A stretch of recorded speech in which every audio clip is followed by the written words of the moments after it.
Welcome to Devathi vlogs. ఇక్కడ onion dosa వేస్తున్నారు, చూడండి ఎలా ఉంటుందో. టేస్ట్ చాలా చాలా బాగుంటుంది.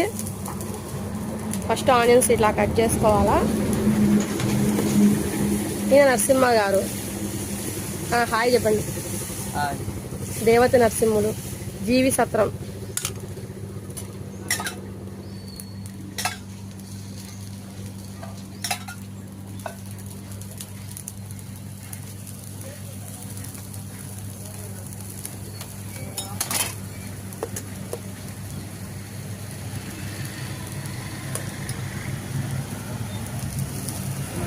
ఇక్కడ ఆనియన్ దోశ వేసే స్టైల్, కారం దోశ, ఇడ్లీ స్పెషల్ అన్నమాట. చాలా చాలా బాగుంటుంది.